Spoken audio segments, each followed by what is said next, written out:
सदर दाम्पत्यास एकूण 5 अपत्य असून त्यामध्ये 3 मुली व 2 मुले असा परिवार आहे। त्यापैकी सर्वात मोठी मुलगी जी पीडित आहे वय वर्ष 10 ही दुपारपासून घरी नव्हती। संध्याकाळी पालक आल्यानंतर सदर मुलीचा त्यांनी शोध घेतला, परंतु सदर मुलगी त्यांना मिळून आली नाही। त्यानंतर सदर दाम्पत्य राहत असणाऱ्या शेजारी एक पाटील कुटुंबीय आहे, त्यांनी शिरोली एमआयडीसी पोलीस स्टेशनचे प्रभारी यांना फोनवरून या घटनेची माहिती दिली। त्यानंतर तात्काळ रात्री साधारण 9:50च्या दरम्यान ही माहिती दिली। 10 वाजता शिरोली एमआयडीसीचे प्रभारी अधिकारी या मुलीच्या घरी पोहोचले। त्यांनी देखील सविस्तर माहिती जाणून घेतली आणि त्यानंतर तात्काळ जे मुलीचे वडील आहे त्यांची फिर्याद घेऊन हा गुन्हा मुलीच्या अपहरणाचा, किडनॅपिंगचा शिरोली एमआयडीसी पोलीस स्टेशनला रात्री 11 वाजता दाखल केला, साधारण 11-11:30च्या दरम्यान, आणि तात्काळ पथकं बनवून सदर मुलीचा शोध घेण्यास सुरुवात केली। हा शोध घेण्यासाठी मुलीचे वडील, तिची आई यांनी देखील ती मुलगी ज्या ठिकाणी वास्तव्य करायची किंवा घराजवळ फिरायची ते ठिकाणं दाखवली। त्यानंतर घराजवळ असलेल्या उसाच्या शेतात देखील तिचा शोध घेण्यात आला। पहाटे 4 पर्यंत शोध घेण्यात आल्यानंतरही ती मुलगी मिळून आली नाही।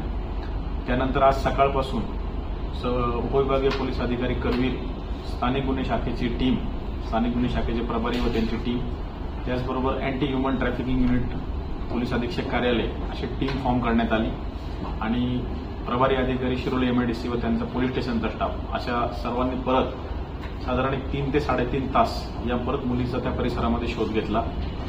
त्यानंतर श्वान पथकास बोलावून ही जी पीडित आहे तिचे जे घरी असणारे अंगावरील वापरते कपडे त्याचा वास दिला असता डॉगच्या सहाय्याने सदर मुलीचं मृतदेह घरापासून 800 मीटर अंतरावर असणाऱ्या उसाच्या शेतामध्ये एका नाल्याजवळ आढळून आला। ही माहिती मिळताच त्या ठिकाणी मी स्वतः, त्याचबरोबर अपर पोलीस अधीक्षक गडिंग्लज आम्ही देखील त्या ठिकाणी तात्काळ रवाना झालो। त्या ठिकाणी घटनास्थळाची पाहणी केली। त्यानंतर न्याय सहाय्यक वैज्ञानिक प्रयोगशाळा येथील टीम बोलून त्या ठिकाणी ज्या काही वस्तू आणि सॅम्पल्स या गुन्ह्याच्या अनुषंगाने, घटनेच्या अनुषंगाने जप्त करणे, गोळा करणे आवश्यक होते ते करण्यात आले। त्यानंतर मुलीच्या वडिलांना देखील संपूर्ण घटनास्थळ दाखवून मुलीचा जो मृतदेह आहे तो शवविच्छेदनासाठी त्यानंतर सीपीआर या ठिकाणी पाठवण्यात आला।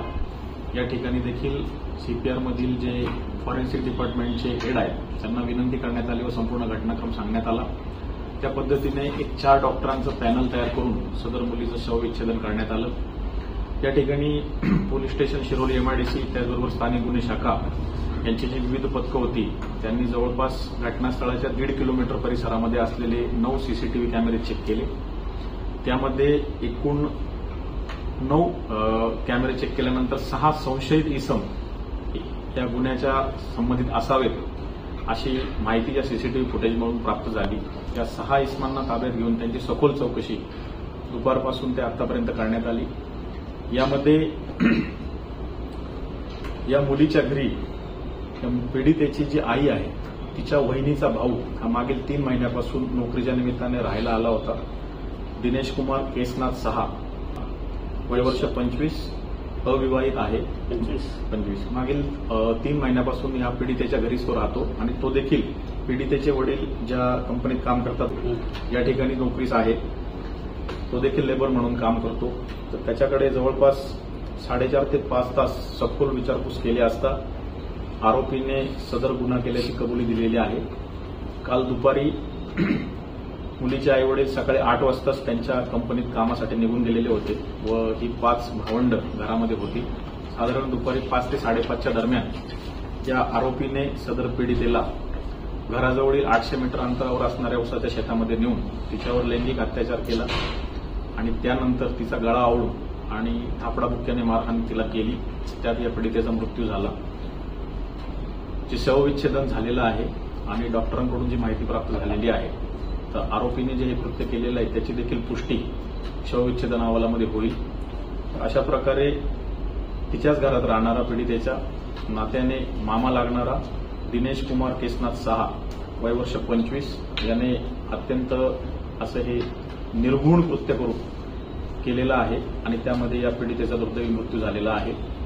कोल्हापूर पोलीस दलातील अपर पोलीस अधीक्षक, उपविभागीय पोलीस अधिकारी करवीर, स्थानिक गुन्हे शाखेचे प्रभारी अधिकारी, त्यांची टीम शिरोली MIDC पोलीस स्टेशनचे प्रभारी अधिकारी, त्यांची टीम, अँटी ह्युमन ट्रॅफिकिंग युनिटचे प्रभारी अधिकारी व त्यांची टीम या सर्वांनी सखोल, तांत्रिक आणि आरोपीकडे जे संशयित आहे त्यांच्याकडे योग्य तपास करून साधारण 12 वाजता आपल्याला मुलीचा मृतदेह मिळाला होता.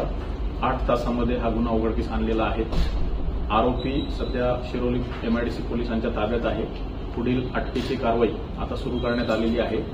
आणि काल जो गुन्हा शिरोली MIDC पोलीस स्टेशनला दाखल करण्यात आला होता त्यामध्ये रेप विथ मर्डर आणि पॉक्सो कलमाअंतर्गत कलमवाढ करून पुढील तपास आता सुरू केलेला आहे. प्राथमिक तपास हा पोलीस स्टेशनकडे होता.